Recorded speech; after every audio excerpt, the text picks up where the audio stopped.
divers gouvernements réactionnaires liés aux forces obscurantistes de l'Église catholique. Aujourd'hui, les féministes en Pologne dénoncent une nouvelle guerre aux femmes. C'est un arrêt écrit par des prêtres et non par des juristes critères.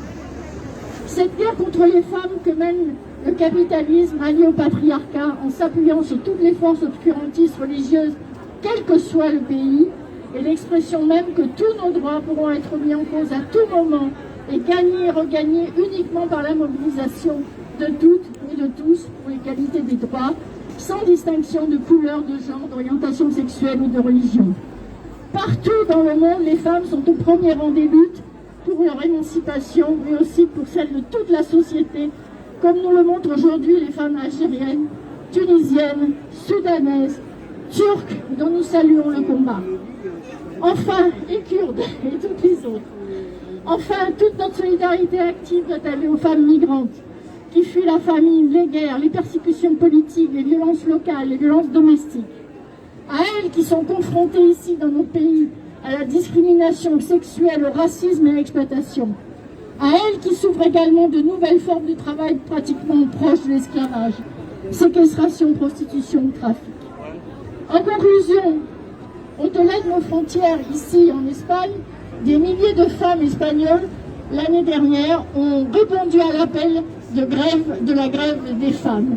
Je pense que c'est un exemple pour nous que nous devons construire de façon acharnée, même si on n'y est pas encore.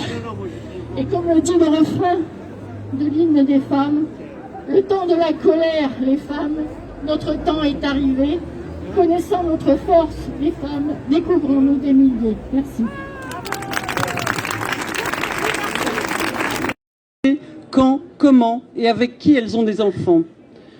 Comme les luttes pour la contraception et l'IVG, il s'agit pour les femmes d'avoir la maîtrise de leur fertilité et le contrôle de leur corps. Parce que c'est une question d'égalité. Après que les homosexuels aient bataillé pour pouvoir se marier comme les hétérosexuels, les couples de femmes se battent pour avoir l'égalité des droits en matière d'accès à la PMA, comme les femmes hétérosexuelles. Parce que c'est un combat juste.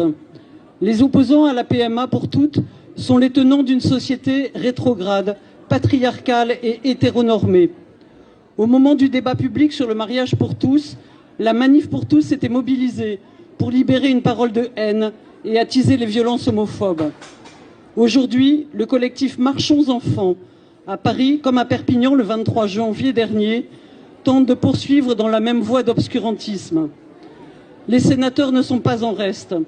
Le 3 février 2021, ils ont supprimé du projet de loi sur la bioéthique l'article 1 qui prévoyait l'ouverture de la PMA aux couples de femmes et aux femmes seules. Alors oui, le combat des femmes doit continuer. Alors oui, notre corps nous appartient. Merci. Et maintenant, rendons la voix au choral.